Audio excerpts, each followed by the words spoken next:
Hello, everyone. You're listening to Northern Flights, a Park Pro podcast keeping you up to date with the people, tournaments, and culture of disc golf in Canada and beyond. Consider becoming a Patreon today at patreon.com/parkpro. Find us on Apple, Spotify, YouTube, or wherever you get your podcasts. Today's episode is brought to you by DiscGolfPark. And now your hosts, Andre, Jesse, and Matt. Merry Christmas. Hey. Merry Christmas. I didn't get the memo. Why didn't you tell me? Holidays. Andre's in the Christmas spirit. For those of you just listening via audio, I am wearing a black hoodie that says failure. We got two different vibes going here, but hey, everyone gets to have their own Christmas vibe, right?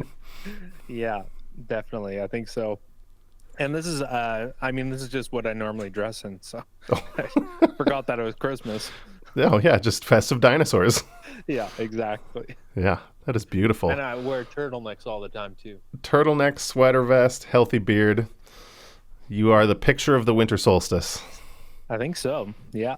I mean, I have been letting my hair and beard grow out quite a bit, and it's been, I want to say it's been annoying, but it's actually kind of been nice because it's been keeping me nice and cozy and warm. So I just cut my hair after, I don't think I'd had it cut for a whole year. It was down to my shoulders. And the first thing you notice when you get a haircut or beard trim, it's cold outside. Cold. Yeah. And especially if you like take your beard all the way off and you like your pillow is so cold. Yeah. But I like that. So yeah. All right. Anyways, that's enough hair talk. We've got a lot to talk about today. No Jesse today. We're missing Jesse. Yeah. It's so close to Christmas holidays. I'm assuming he's doing some with family. He told us he couldn't make it earlier today, but that's all right. We'll let it slide this time just because it's the holidays. So. Mm-hmm. But next time, it'll also be fine. Yeah, because it's also still going to be the holidays. Yeah.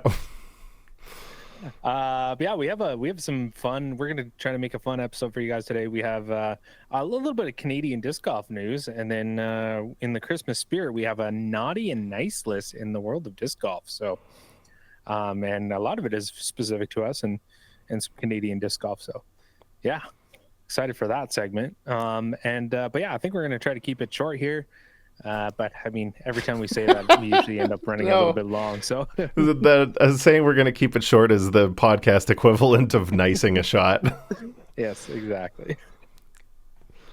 But why don't we just why don't we throw it right to some Canadian news? Dun, dun, dun, dun.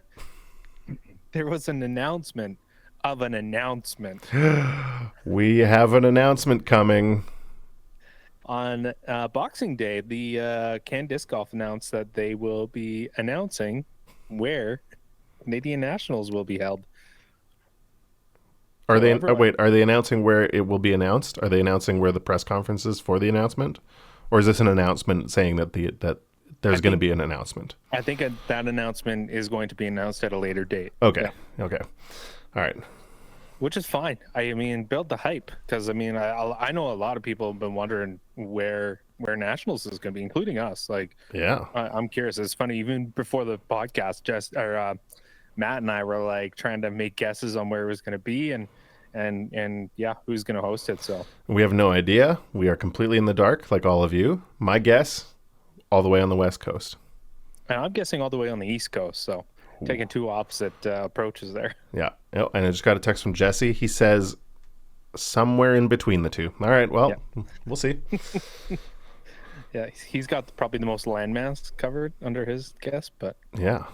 Where would you want to see you being the listener, also you, Andre, but all of the politics of running a big tournament aside, just imagine that there was an organizing committee and a bunch of volunteers and sponsors set up and stuff, but just from a course perspective, and we got to see a bunch of them this year, where would you want to see a Nationals played?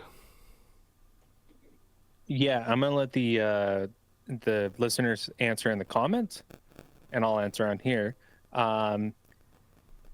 It's tough. It's a funny question because obviously everyone wants it at their local course. I think the fact that we haven't really seen Canadian Nationals come out west, BC, Alberta, in a while. I think that we're overdue for something out this way. So, I mean, I'd like to see it come out this way. Yeah, I guess we'll see. But I think there was a nationals in Edmonton in like 2001, something along those lines. Kelowna had nationals, right? Or not? Kelowna Kamloops had nationals. mm-hmm.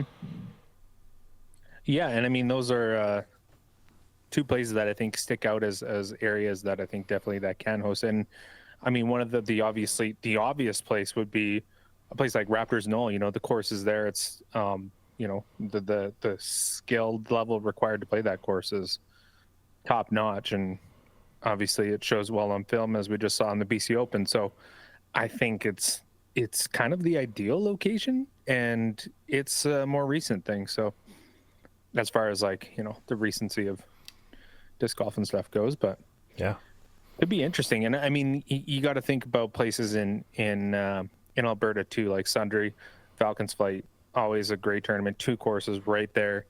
You know, they've shown that they have the capacity to hold a lot of people, and you know, I think that tournament is just going to keep expanding. So that I think is obviously another good candidate as well. Yeah. Cranbrook would be a fun one too. It's kind of the right size of place, right? Because it's got enough hotel choice. It's got some Airbnbs. It's got some nicer hotels. It's got some affordable motels, and Wycliffe would be easily nationals level course. 100%. I love the College of the Rockies. I don't know if that's quite the one, but maybe, you know, after a couple of years of doing some test work on that golf course that we're going to see in the off season from the Rocket Bear, you know, maybe you can use that entire golf course for a second course there. And then, you know, you get some AMs out at the College of the Rockies. And Totally. I mean, it's a requirement now to have at least 3 courses.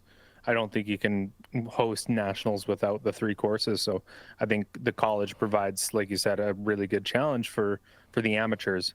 And then obviously, yeah, Wycliffe and you know, and that the golf course that Casey hosted the Rocket Bear on, it's a great location, and I think you can. I mean, there's so much more room there even than what he used last year, and he expanded that course last year even from what he had the year before. So I think that course is just going to continue to get better and better as he utilizes more and more of that property. So yeah, and I think that's the nice thing to have. That's why it may maybe not next year, but like in the future for sure. I think it's one of those areas that as you sort of you can use Rocket Bear as a sort of a testing ground to really see the potential of what that property can do. So yeah, stay tuned for that. Rocket Bear. We do have coverage from that. It was kind of our practice tournament. I think we mentioned that on the podcast in the past, but definitely worth to watch. So yeah, it's our policy of film it first, put it out last. Yeah, that's how we do it. And you know what? Getting to go to somewhere in Ontario would be pretty great too. We saw, you know, that golf course for the Foxwood Open is like they've got all the infrastructure there. They've been running an A-tier there for a while. And there's the Oat Goat that we might get to see sometime in the next couple of years. They're putting together the Diameter Open, I believe, out there, and an A-tier this year, I believe. And it's an A-tier this year. So, and I've honestly only played one course in Quebec, so. If you've been out there, let us know if there's any courses out there that would be fun to have nationals at, because it's just one of the best things about nationals is you get to go travel somewhere you might not otherwise travel to. I fell in love with the Maritimes because I traveled out there for nationals and came back a few years later. Totally, and I mean that's kind of that's part of the beauty of it, right? Is you know, you get all these players that come discover a new disc golf location. They want to come back, so yeah. So we'll see. We'll be sharing the news with you on the next podcast where 2024 Nationals is going to be once the announcement happens. So stay tuned. Yeah, totally. I do want to bring up, we got a nice clarification last week from our podcast from Brett Basher, Ross Sportin Cabins. Thank you for giving us some more feedback about that South Florida Open, Ross. He wanted to make sure that Spencer Young got a very special congratulations for tying a 13-year-old for second place in MA1. So Spencer, from the bottom of our hearts, sincere congratulations for being as good as a child at disc golf, and Brett Basher for putting together women in MA2. So I hope that was a comment in jest and not. Hey man, have you seen 13-year-olds play? They're good. They're freaking good. If I could tie a They're 13-year-old, really good. man, that's going on my trophy case. Did I tell you the story about the first time I saw Connell McLeod at a tournament? No. This was the Lost Egg in just outside of Drumheller, Alberta here. It's on this crazy tonal course on these rough, like hoodoo-like hills. It's one of the gnarliest courses you'll ever play. Super fun tournament. Pulled up, this was a few years ago, pulled into the parking lot, and there's this kid and his mom on one of the tee pads, and I said to my friend who I was driving in with, I was like, well, there's the next 16-year-old that's going to be better than me in the next 2 years. And then it turned out he was 15, and he was already way better than me. We played on the same card, and he absolutely trounced me. And I was like, oh, I gotta readjust the stereotype. It's no longer the 16-year-old that will beat you in a couple of years. It's the 15-year-olds are all better than you already. Yeah, exactly. So thank you, Brett, and also Evan White for being an all-around legend. Great job for all of you guys going down to the South Florida Open. And also, we got a hot tip. Check out Irina Shakova's Instagram for the coolest hat in disc golf. It's pretty spectacular. That's pretty spectacular. So we really can't wait to get some Irina action on the channel for you guys. FPO has gone out for commentary now, so it's only going to be a matter of time before you guys get to watch the Nationals. Yeah, hopefully during the holidays here. So we have, I'm assuming a lot of you will have some extra time to watch some disc golf. So, yeah. I mean, what are you doing New Year's Eve, as the song goes? Watching disc golf, hopefully. Is that how the song goes as well? I think so. I don't know that song. What are you doing New Year's Eve? Watching disc golf. Park Pro, don't forget to like, comment, and subscribe. I'm pretty sure it's a quote from the song. Bing Crosby. The Bing is the subscribe bell. There you go. Wow. Ooh, way to tie it together. Yeah. Andre. Yeah. Do you know what's bigger than the Canadian National Championship of disc golf? I can think of one thing in disc golf that's bigger than the Canadian. I could think of a few things, but one in particular. You want me to answer? Yes. Worlds, baby. Worlds. Speaking of announcements. No kidding. Big one out of Worlds. Yeah. It's actually going to be a world championship. And not one in the States. Yeah. 2025, Finland. It's big news. It's huge. I think it was only a matter of time. I think it's great timing for it. I mean, last year when they announced that it's in Lynchburg, is that what it is? Yeah. This year? This coming year. I think when they announced it last year, that was like the big hoopla. I was like, why isn't it happening in Europe? Yeah, why are we having it at this kind of new course, I think? Yeah. When it could be at the Beast in Finland, which is a place where everyone loves watching disc golf, and they've run huge tournaments and had huge crowds and always makes for amazing disc golf and. Yeah, like you don't need any proof of concept in Europe. Yeah. Right? Like it's there. It's happened. It's happening. There's so many interesting, I don't remember which podcast it was, but UC was on it, and it was some time after the European Championship, and just like the way he was talking about the way they're growing the sport out there, and like just trying to really promote having more and more spectators, and it's just like they're doing it right, and I think it's well deserved, and I think it's about time. So yeah, but they fixed it. So that's something. Yeah. And it's going to be the first Worlds outside of the United States since 1987 in Toronto, Ontario, Canada. Yeah, which is crazy. I mean, it's awesome. It's one of those things where I wasn't really into disc golf back then because I wasn't even born. But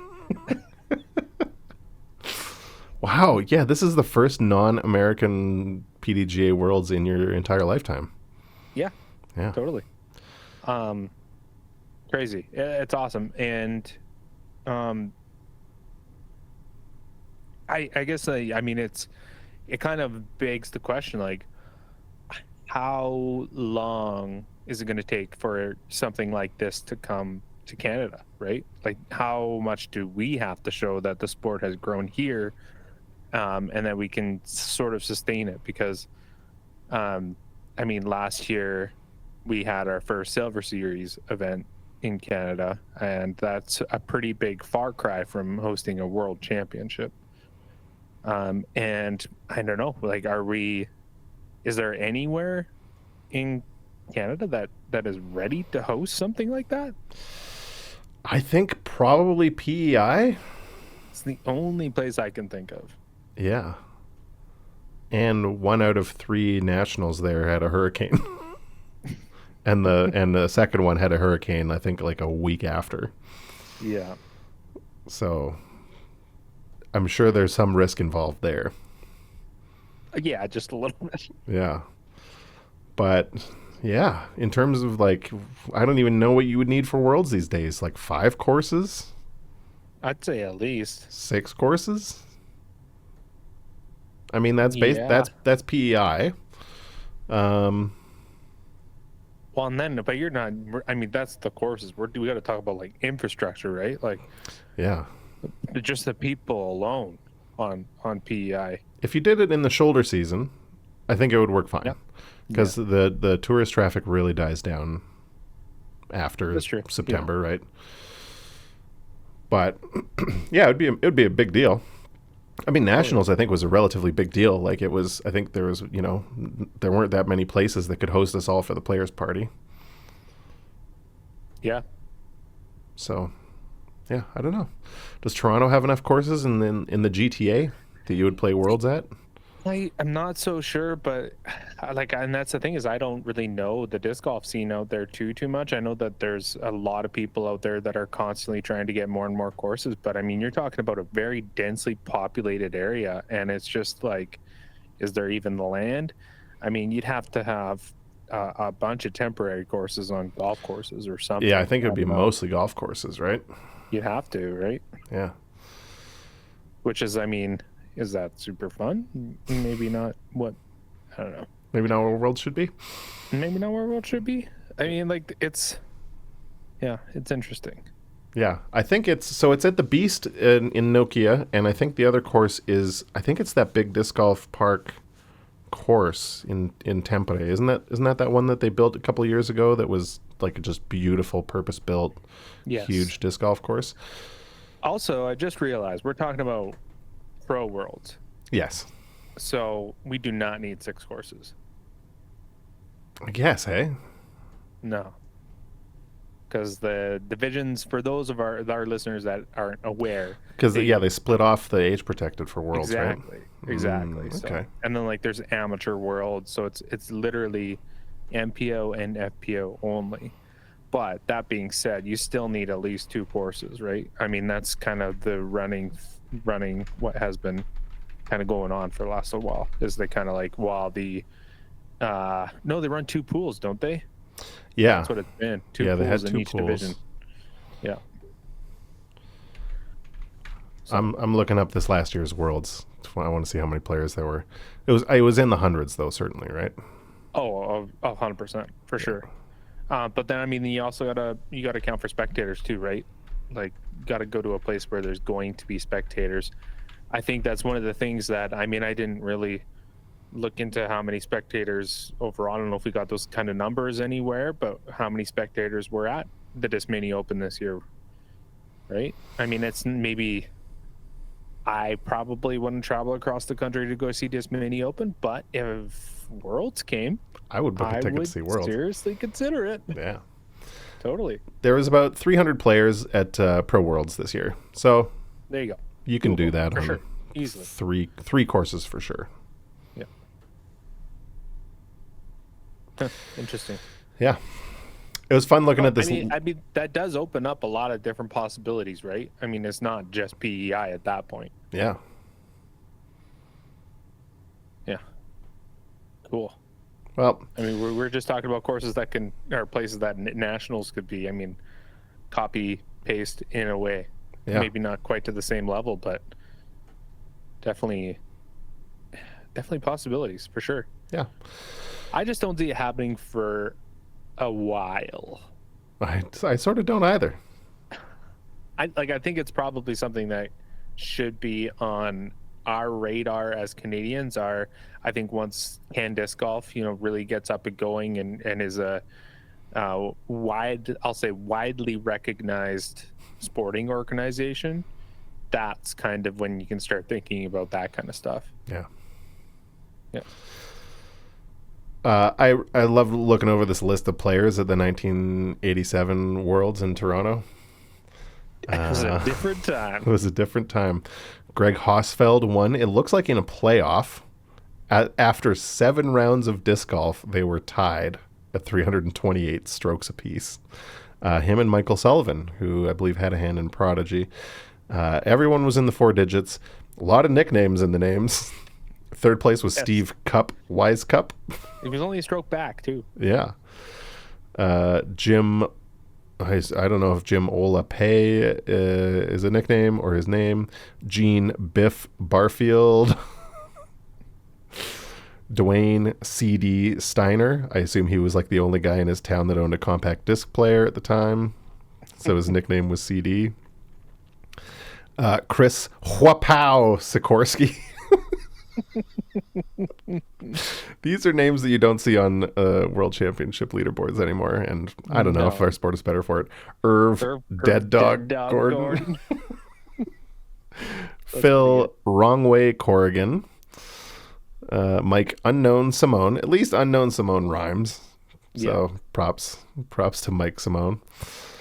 Yeah. I did notice, and maybe this is a maturity thing, but no one in the FPO has a name that is not their name, as far as I know. Yeah. Midge Erkenbrecker. I mean, Midge has got to be a nickname. Her actual legal name can't be Midge, right? True. Well, could be. You never know. Different time. Different time. Lane King only came in 4th. Big upset there. Someone named Vanessa Chambers won. PDGA 2198. Yeah, and I mean, one thing to notice is that like, you scroll down this list, it's the first leaderboard that I've ever looked at where there's not a single 5-digit PDGA number.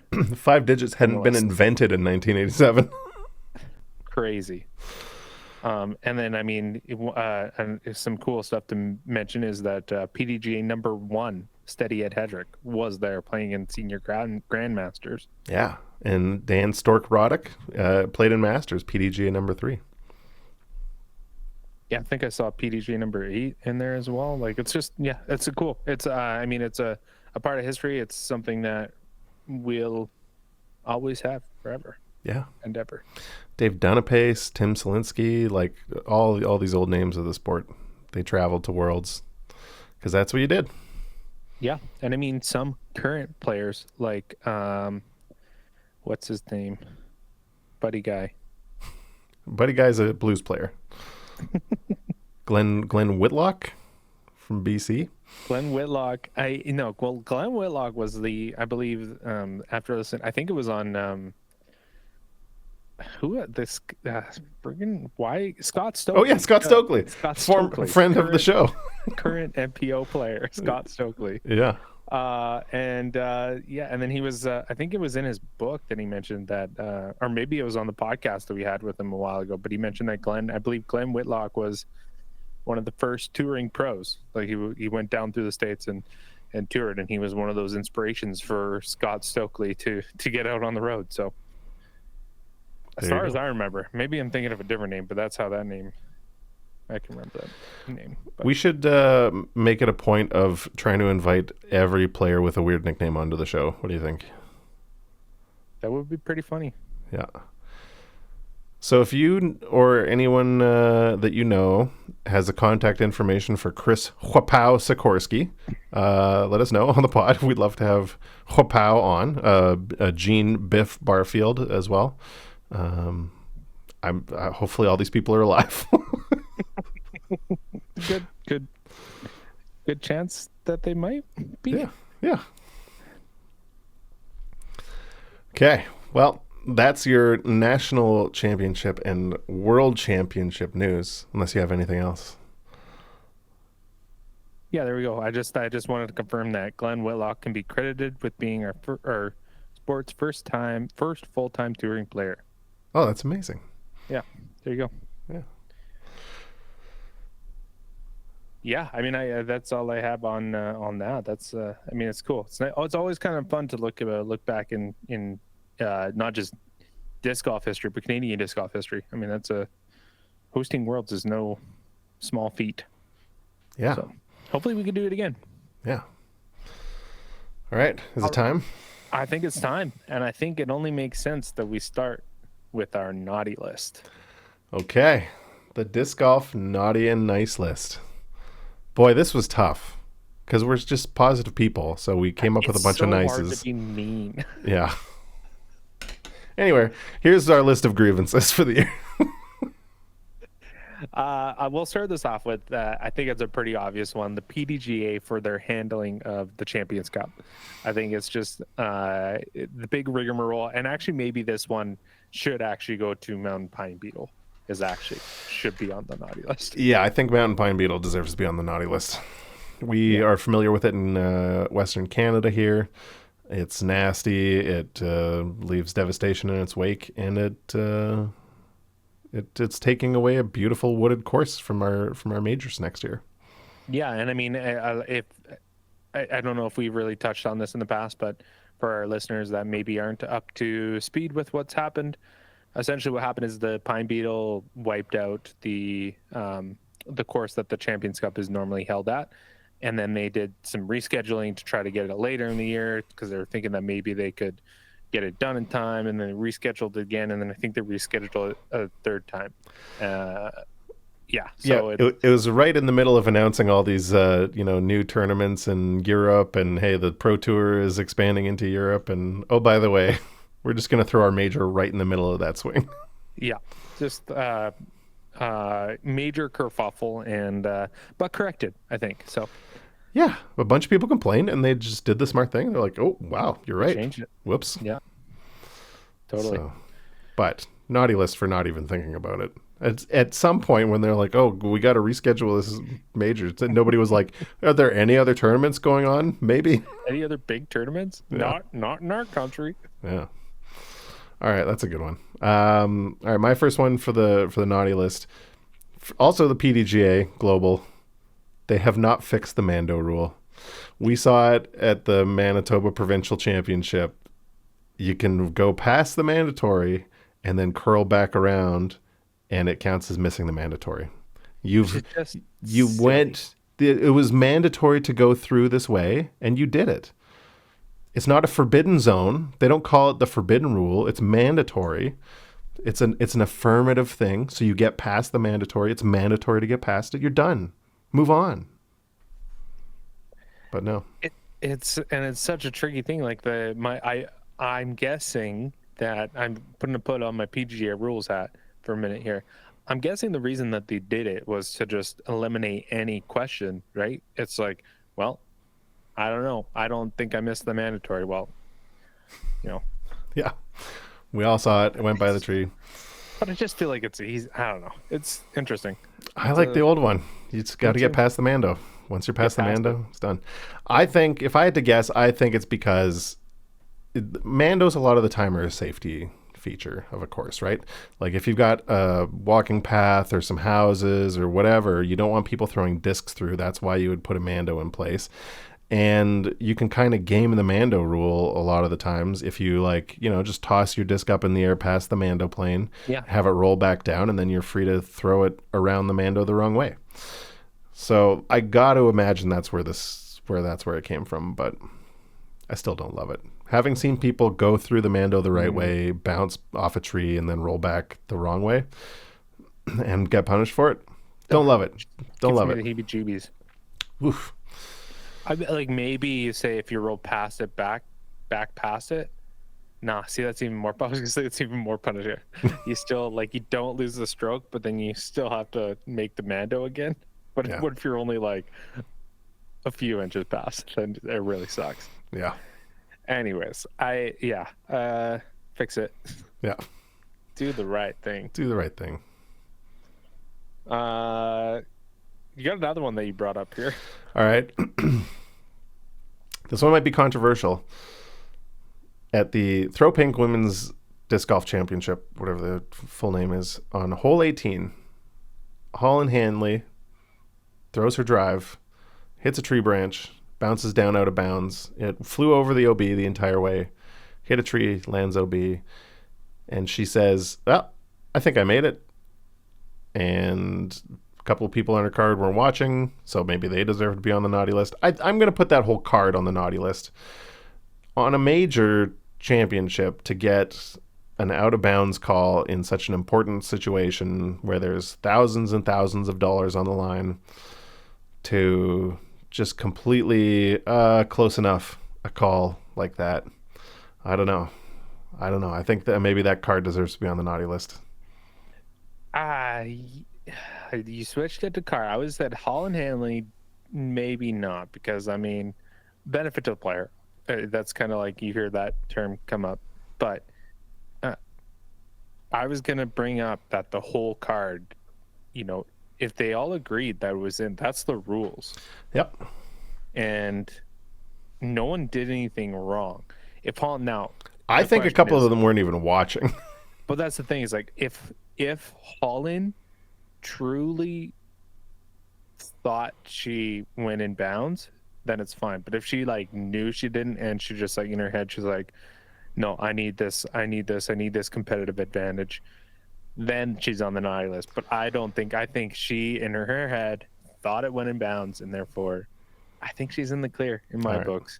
She can stay on the neutral list. I'm definitely not saying that she was cheating, game the system. If she thought she was in, then she said she was in, and if she didn't think she was in, she probably would have said she wasn't. Totally. But it does bring into question, the use of, I don't know, marshals or someone as sort of like I don't know, it's like an overruling, but maybe not, because then it's just too much power for one person.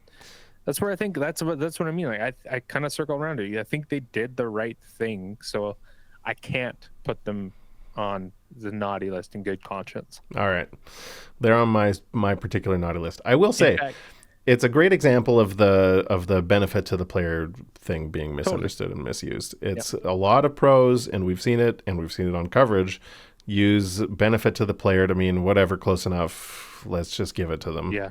Which is not what the rule is.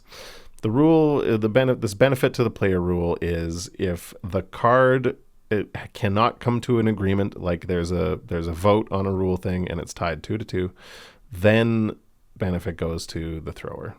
But it's not, everyone still has to make a call on it, and I think that people need to be watching. This is your responsibility, and if you want to keep it a self-refereed sport, then you got to be doing your job on your cards out there. Yeah. You don't have to be a jerk, but you do got to be watching other people's discs.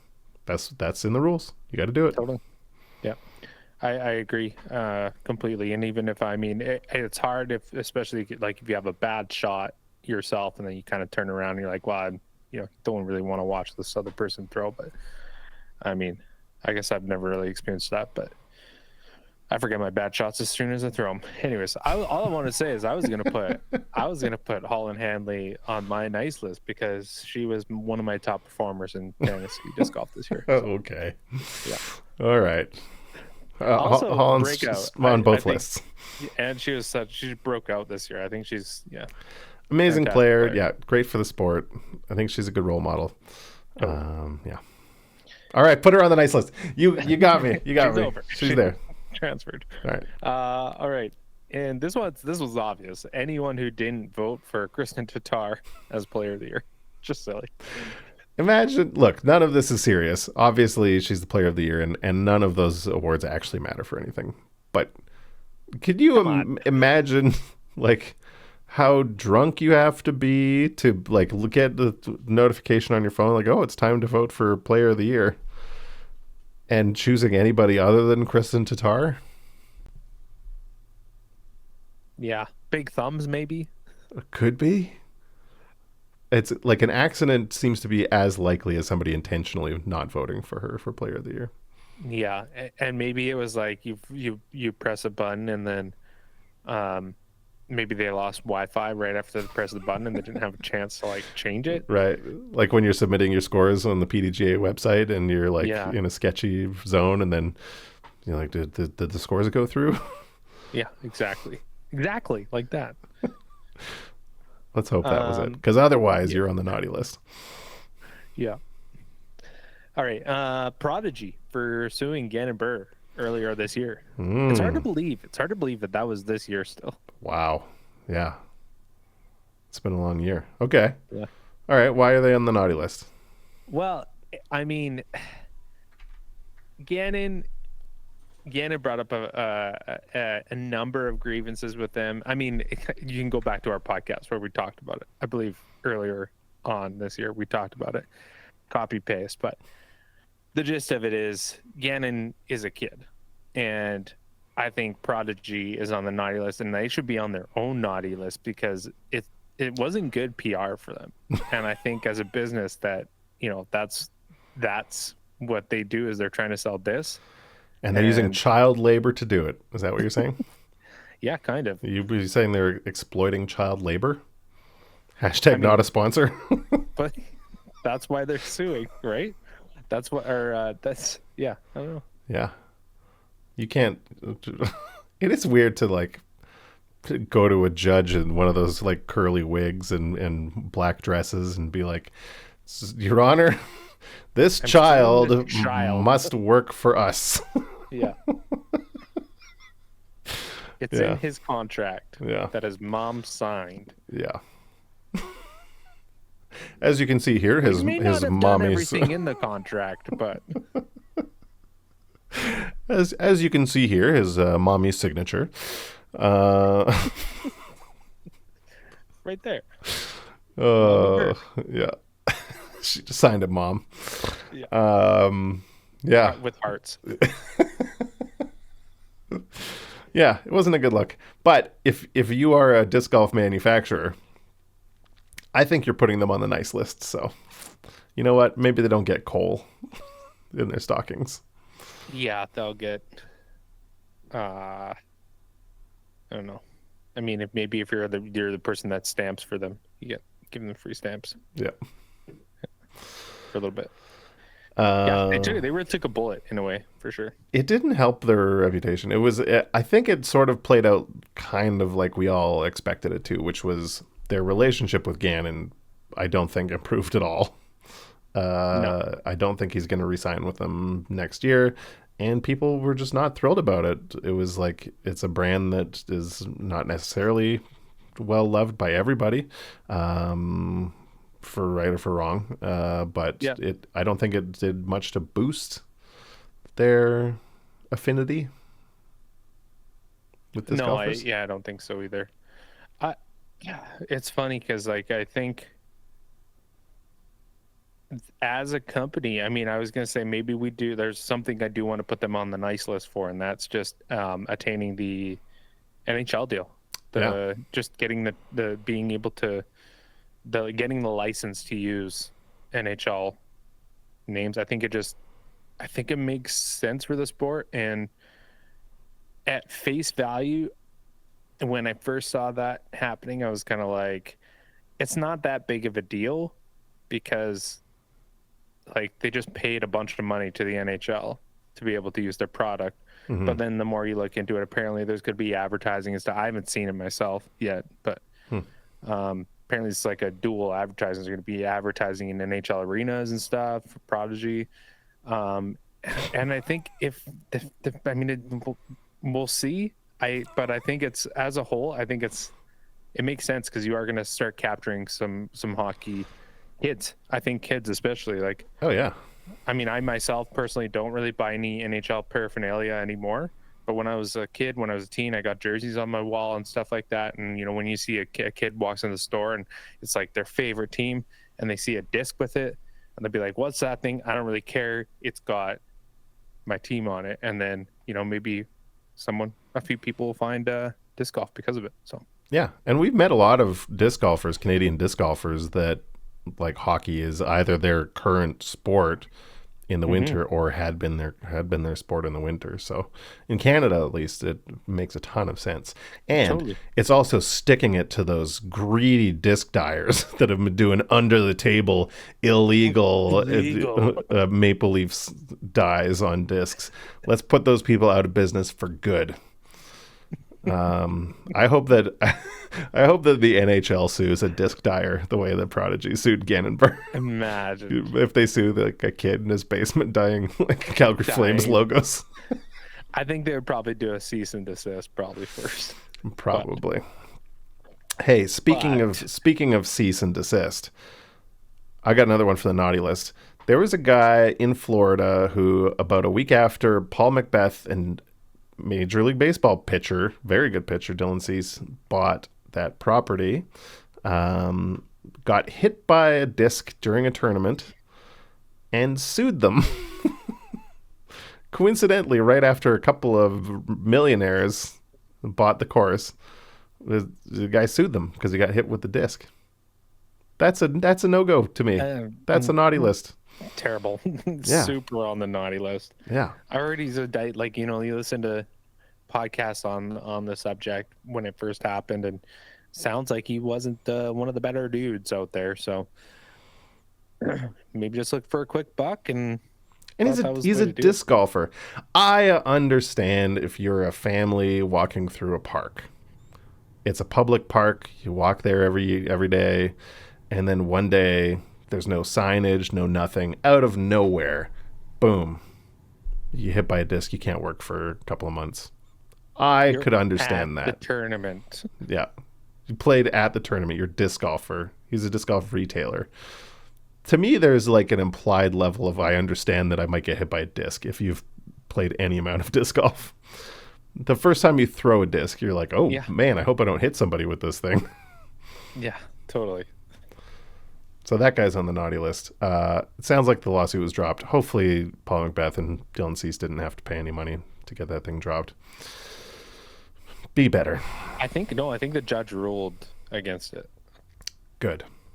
But I think the way it was with prejudice, whatever the term is, that means that he can technically refile or something. But yeah, will he? Probably not. Not unless he wants to be on next year's naughty list, Andre. It's a bad list to be on. Yeah. I wouldn't want to be on it. Yeah. Okay. What's your next one? I'm going to go with AI graphic design. And this one's just a personal thing. And it's not... I mean, when you hear that, you're like, well, yeah, AI. Ooh, this guy hates AI. I love AI. I think it's super smart. I think it's awesome if it's used correctly. Unfortunately, especially in the disc golf world, we're seeing it being used incorrectly. And I'm just like, you're seeing graphics being popped up here and there, like promoting events or trying to promote posts. And it's not good in any way. Like, I think, and I mean, it's hard because like, so I come from a graphic and design and creative background kind of thing, and I love looking at that kind of stuff. But whenever I see a piece of, I don't even want to call it art, a post or something that has AI, and it's so clearly AI because you type in, especially in the disc golf world, because AI doesn't really know what disc golf is yet. That's my favorite part. Whenever you use AI to make a disc golf thing, it's like It, like, there's has a some person with a super disc in messed their up, hand, yeah, and then there's and like then a there's, weird ass golf people green playing on it. Golf, yeah, the people playing golf in the background, and like, And they're always throwing businesses, away from the hole for some reason. I've never understood that part. if you're a business and you're using those, stop. Like, you're not doing good for your business. Yeah, hire a graphic designer. There's a bunch Yeah. of people around. For everyone that doesn't know, I assume most people know at this point, but for people who are maybe newer to the channel, anything Parked Pro that looks good, Andre made it. We didn't hire somebody. Andre makes the nicest graphics, and literally all of the branding, all of the graphics for our coverage, all of it looks good, and it was made by hand by Andre. Yeah, thank you. Yeah, It was not a robot. Yeah, exactly. But I mean, there's cool ways that you can start using AI in your work. Like, specifically, one of the things that we have to do sometimes is like a thing called rotoscoping, which you'll see on our player cards. And essentially, what we do is we're just getting AI to like trace out these people on a photo. And that just means that we're taking the background off. We can put whatever background so they can all match. And I mean, I guess it's not really even that necessary, but like in the video editing world and the photo editing world, I'll even say is that there are little things that you can use AI to help you. But when something is so clearly fully AI made, I get the shivers. It's just not good at all. Right. And I think and I just kind of like one more thing on this is, are people going, these big companies, are they going to start using it for stamps on discs? Like, is that going to be a thing? Just to be honest, if there was like I don't know, like if there was a Berg with a stamp with the dude with 8 fingers on it, I would probably buy that disc, Andre. That's what I mean. Like, it's tough, and maybe people are doing it already. Who knows? Okay.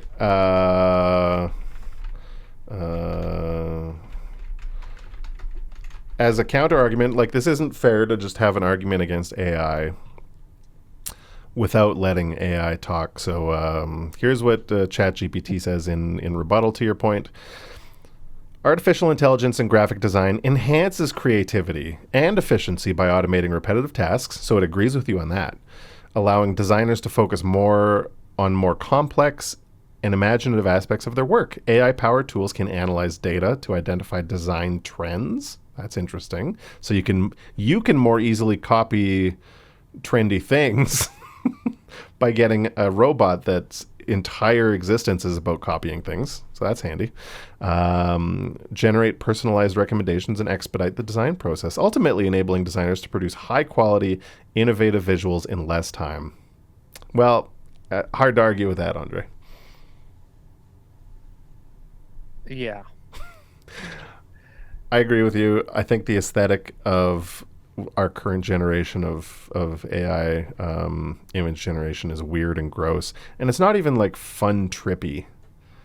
It's just like, I don't know. It's there's just something dead and soulless about it. Yeah, you're just like, there's something wrong with that photo. Yeah. That graphic. Like, it doesn't look right. Yeah. And I think that's a poor representation on. I mean, if you're getting to make tournament posters or promoting your tournament or promoting your brand, if you have a disc golf brand, or if you're a retailer or anything like that, I think, use AI, but use it differently. Yeah. Don't just get it to completely generate your stuff, because you need to post more content more frequently. Yeah, learn how to draw. Like, you'll stand out. Get one of those drawing pads and just draw in your own style and figure out a style and start there. Yeah. Use Microsoft Paint. Like, go old school. Or like until you get better at it. Hire a graphic designer or someone that is an aspiring graphic designer. There's lots of people that are just looking to get their work out there. So yeah. I mean, I feel like that's kind of the perfect mesh in disc golf, especially. It's a growing sport, especially if you're a growing company. So I see more and more job postings for people just to make like YouTube thumbnails now. So totally. yeah. I mean, that's one of those things. YouTube, I was gonna say it's an art, but it's a science almost. YouTube thumbnails. I think both. I think we're doing okay, but yeah. Yeah. Speaking of which, let's just take a quick screen cap for this week's thumbnail. The surprised face pointing at a thing. Is that still the? Are we still doing that for YouTube thumbnails? What? Yeah. Huh? All right. It is now. Note to self: screen cap that. All right. Yep. AI graphic design, naughty list. And that's not the AI's fault. It's really the people using it. Yes. Yep. AI doesn't kill people. People kill people. Yeah. Okay. I got one last one. Recently, the Disc Golf Pro Tour announced that the opening stop on the Pro Tour calendar in Florida, I believe Paul Macbeth and Dylan Cease's property, that tournament is going to be co-branded with chess.com. Yeah, that's big news. Chess. You thought the NHL was big. Chess. Huge. Even older than the Stanley Cup. Yeah. Yeah. And chess.com. Chess.com. Invented before the internet. And to announce this, there was a big tournament just held in Toronto, and it was being broadcast. And they had some fun commercials of a. What's that?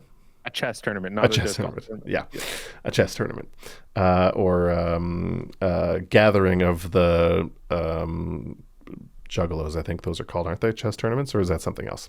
Anyway, I'm not listen. Sure about that one. But they played an ad where with featuring Paul Macbeth and one of the owners of chess.com, who's a huge disc golf fan, which is how this mostly came about. And he was dressed up in a giant green pawn costume, and it was super fun. And they were like introducing chess people to disc golf, and like, here's how you throw, and this is the point of it. And it was really neat. It was wholesome, and I love the new partnership. And I think chess and disc golf go together like this, because chess is one of the few things that you can play while you're also playing disc golf. So Yeah. That's something good. But right afterward on the broadcast, very famous YouTube chess celebrity, Gotham Chess. He's one of the biggest names online in the chess promoting world. Right after they talked about it, they ran the ad and everything, he says, disc golf, is that actually a real sport? It's so funny. And it's like, guy, you're a chess. Did you not get the memo? Did you not get the memo? He calls chess a C sport. I don't even know what the C stands for. I assume chess, but they're trying to attach the word sport to chess. You can't go questioning whether disc golf is a real sport. Come on. Naughty list. Boo that man. Very funny. It's chess. Come on, it's chess. All right. Yeah, I mean, maybe that was part of the bit. Maybe that was like chess now, like the attention to get the attention of disc golfers. It's like, whoa, this guy from chess.com. How many people are talking about chess.com now because of that guy? Us? Yeah, there you go. I think that's about it. There can't have been too many other disc golfers that were watching that specific tournament from Toronto. I think you'd be surprised. Okay. I bet there was a few, especially when the sponsorship was announced. So yeah. But I mean, you tell one friend, they tell three. Yeah. Let us know if you play chess, and we'll hook you up with a match against Andre, right? Yeah, and you'll beat me. I am not good. Yeah. Maybe we'll hook you up with this was, I think it made it only into the outtakes, but Brian Freese, big chess guy. Yes, he is a big chess guy. Yeah, maybe we should organize an off-season chess tournament for disc golfers. Totally. Yeah. Definitely. All right. We'll think about that. Okay. All right, that's enough for naughty. That was a lot of naughty. Why don't we get to some nice? The nice stuff. All right. And this one's pretty obvious, and honestly, it's probably a perfect little segue on the nice list. Maybe the nicest of them all as far as Park Pro and Northern Flights go. Disc Golf Park. Matty Reardon. Obviously on the nice list. Pew pew pew pew. Sorry, I don't have the sound effect lined up. Yeah, here you go. Hey, you have it now. You can just chop that, and that'll be the recording every time we need the air horn. I got it. All right. Disc Golf Park is a unique disc golf course concept developed in Finland in 2005. It is based on the idea that building sports facilities in an environmentally friendly way. Disc Golf Park provides great experiences for players of all skill levels, from beginners to professionals. Our main ideology is to introduce disc golf to new audiences. There are several options to suit any kind of course, and all official disc golf parks include professional and safe course design, Disc Golf Park Pro targets, tee pads and tee signs, and an info board to welcome players to your course. The Disc Golf Park World concept consists of multiple courses designed for different types of players. Multi-golf is a new, fun activity for the whole family, and in multi-golf, 3 forms of golf are played: foot golf, disc golf, and park-style pitch and putt. School Disc Golf Park offers students a new and exciting form of exercise for the physical education classes. A course suitable for schools can be designed even in a small area, for instance, the schoolyard. Furthermore, the costs of School Disc Golf Park are lower than those of regular disc golf parks. We also offer private and group lessons or clinics. For more information, check out the website at discgolfpark.com and request a quote today. So definitely on the nice list, because they have supported our podcast since day one, specifically Maddie. So I mean, if you don't know who Maddie is, go back a couple episodes and listen to that episode, because it's a good introduction to him. And yeah, you can see why he's supporting us, because he just loves everything about disc golf and wants to do every bone in his body, wants to support every part of disc golf that he can. So Yep. I agree. And if you don't have Maddie in your life, question your life choices. Yeah. He's a great guy. Yeah. And then second one here, our patrons. We appreciate our patrons so much. Without you guys, we wouldn't have gotten off the ground, especially with this podcast. The podcast started, we started the Patreon almost right away, and we had, at least a couple patrons right off the hop. And, kind of spread word of mouth. And, we're up to around 20 something now. And it really makes a difference. We wouldn't, we kind of had to take a break with our podcast for a little while, but I mean, you're the reason we're back, is because, we see that you guys choose to support us, and we love that. And it just goes to show that, makes me feel good that we're making content you guys appreciate. Yeah. All that times 1 million. People want to see Canadian disc golf, and they want to hear about Canadian disc golf, and yeah, that's pretty inspiring stuff. Yeah, you guys made this happen. So, and another one here, PDJ Canada, on our nice list. Yeah. They've done a lot for Canadian disc golf over the years, and including supporting multiple tournaments, multiple initiatives. If you are running a tournament and you need some support, it's worth reaching out to see if there's anything that they can do for you.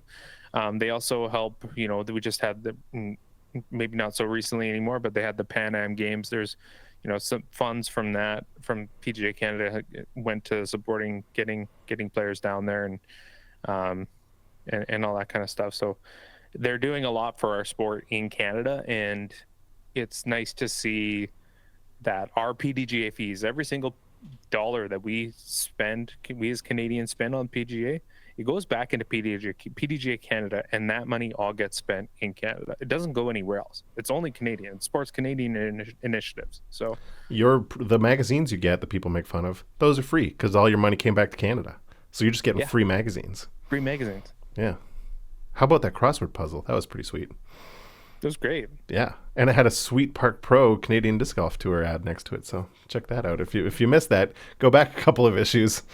Yeah. Check Look out that for the crossword ball. puzzle and just stare at it. Yeah. The thing Yeah. on the right, to the right of the crossword. Yeah. Yeah. No, PDG Canada, it's one of my favorite things that we got to do this year was to help educate people about all the good stuff that PDG Canada's been doing. Because I don't think they get enough credit.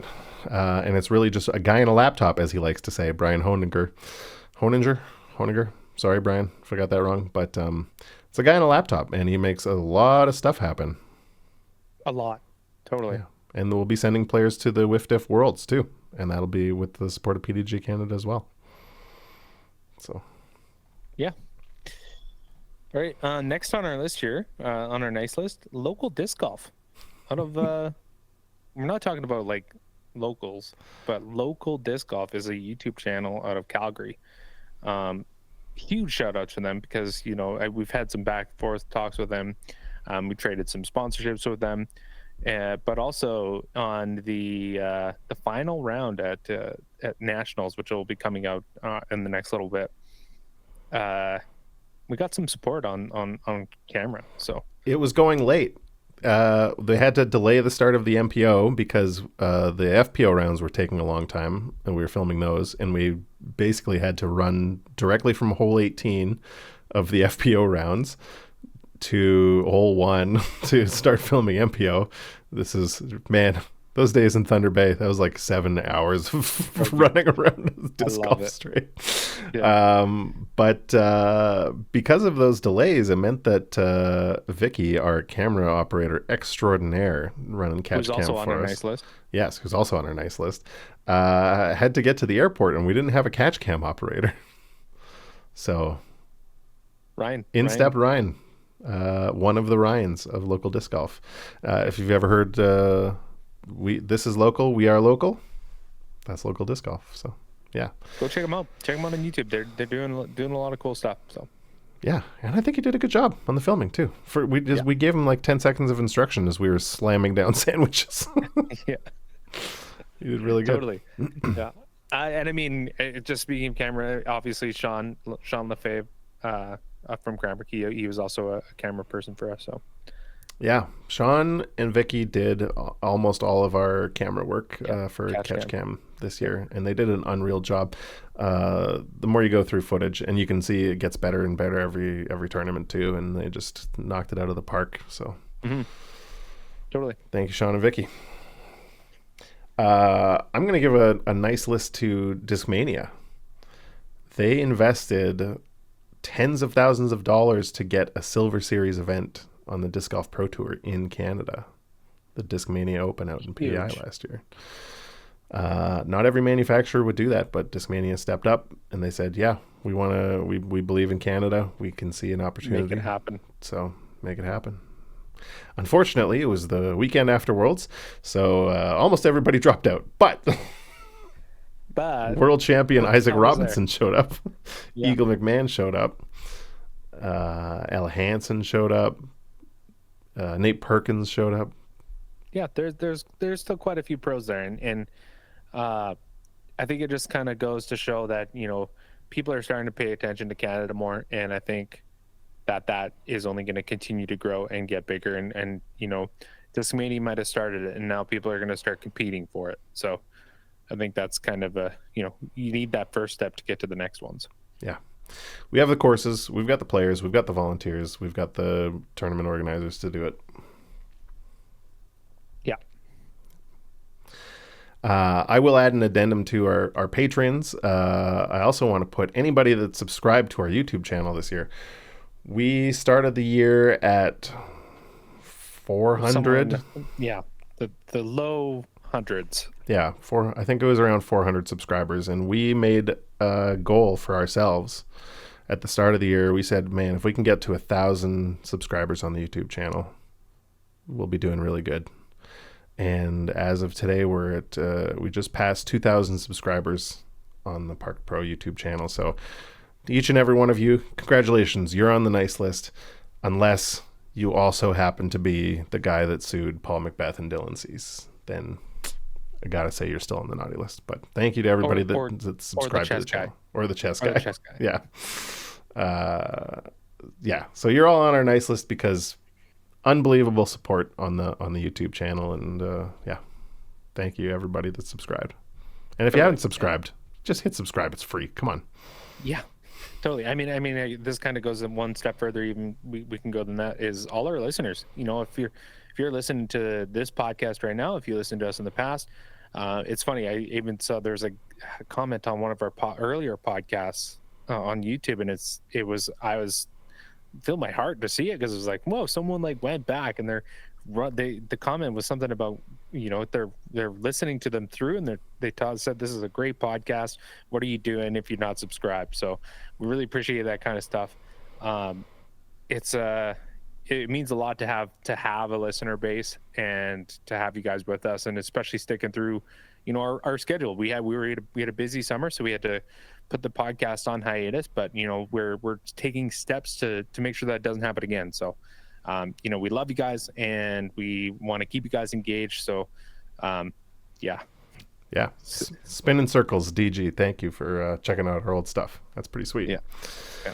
And if you're listening to this right now and you haven't checked it out, you may as well go back and check it out. Yeah. I think I told the story on the podcast about a houseless person returned one of my lost discs. I lost a disc on a course just outside of Edmonton. Somebody found that disc, grabbed that disc, took that disc to a whole other course, and then played with that disc, and then lost that disc. And it took a guy that was living in a tent in the trees, a homeless guy on the course. He texted me to return my disc. That guy is on the nice list. Anybody else that returned or even attempted to return a disc, you're all on the nice list. It's something that we're sort of starting to lose track of, is teaching new players, hey, step one of disc golf, before you learn how to throw, learn how to check a disc for a phone number. Learn how to try and get a disc back to their owner. I point out the new players because when I started, I didn't know that was expected, that you're supposed to try and track people down to return their discs, because I thought it was like golf balls. And also, when you're new to the sport, you have no idea how important a well-used, familiar disc is in playing the sport. So it's, by and large, I think it's new people, and they just haven't learned the etiquette of disc returning. So anybody that does return a disc, attempts to return a disc, you're on the nice list. Spread the word. If you see new players on the course, let them know, hey, this is what we do in this sport. We look out for each other. We got each other's backs. Yeah, totally. And I mean, we can go on the other side of that and say anyone that knowingly keeps a disc that has a number on it, naughty. T. That's right. Yeah. Live with that on your conscience. Guy that has my factory second glow destroyer. Yeah, he probably listens. Yeah. Last one for the nice list, unless you got any more, but volunteers everywhere. I mean, there's a lot of tournaments that go on every year. Those things don't run themselves. They're the majority of them are volunteer run. There's so many volunteers that go into spotting, you know, setting up the course, and even to a club level, just like having people volunteer for boards at the club level, and getting courses in, volunteer to build courses. You know, there's so much of our disc golf world is built on this love for disc golf and on the backs of volunteers. And if you did anything this year to help your club or help a tournament, you're on the nice list. You're definitely on the nice list. And if you didn't, I wouldn't say you're on the naughty list, but like, think about it. Think about trying to get on that nice list for next year. So we got to film 8 tournaments as part of the Canadian Disc Golf Tour. We filmed a couple of other tournaments for off-season content. You ran some tournaments. It's pretty fair to say that the number one thing that differentiates an amazing tournament from an okay tournament is volunteer effort. 100%. And it's not just like non-playing volunteers. Like I'm gonna bring it back. I mean, TCO had a lot of volunteers, but I want to bring it back to like the one that sticks out to me is Falcons Fight. 100%. They nail volunteer people. Like, people that go and play that tournament want to go out and spot when they're not playing. It's just, I don't know. There's It's people just- that we filmed on Lead Card were out there volunteering, spotting, crazy. running stuff. That was the only tournament that I saw that I think all year was where like the highest level competitors were also volunteering to help make the tournament special. Totally. And it made for an It's- unbelievable experience. For sure. It's fantastic. And I mean, if you're kind of going even off the tournament stuff, is if you're one of those people that is in a, a small town or something, you're trying to get a disc golf club going. Where I'm from a small town, Jesse's obviously here. We've been trying to get our club going for a little while now. We know how much work it goes into that kind of stuff. And I just know that you're appreciated and that you're definitely on our nice list. Yeah. The nicest list of all. Yeah. All right. Well, I said I had it. I had one more thing, and I was going to bring it up at the top. So if All you'll right. indulge me. We had a very special day here a couple of days ago. Friend of the show. You've heard him on commentary. You've seen him on coverage. Jeremy, the doctor, Jeremy Gauthier, the doctor. He and his wife just had their first baby boy, Finn Gauthier, and I just wanted to give a very special congratulations because I know when he's up with bottles at 3 a.m, Jeremy will be listening to this. Congratulations. So excited for you guys. His wife also helped me film those first couple of rounds that I filmed before we joined forces here at Park Pro. Awesome family. And also Dan, hopefully you're still listening at the end of this podcast, but congratulations on another grandchild. Yeah. Another little mouth in the disc golf family. Yeah, I mean, I'm a year and a half into this, and so I know they got a little bit of a few sleepless nights coming up. So, yeah, but I just know, Jeremy, they're with you. You're awesome. It's just like it's so fun. I'm so excited for you. It might mean a little bit less disc golf, but who knows? Maybe you can manage it better than I did. But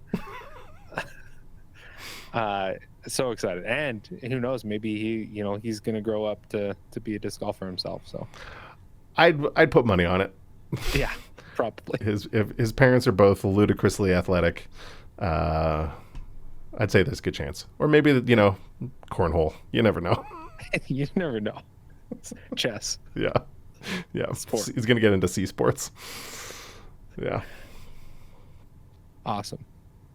All right. Cool. Well, I think that's it. Well, why don't we let ChatGPT take us out? What do you think? Let's do it. All right.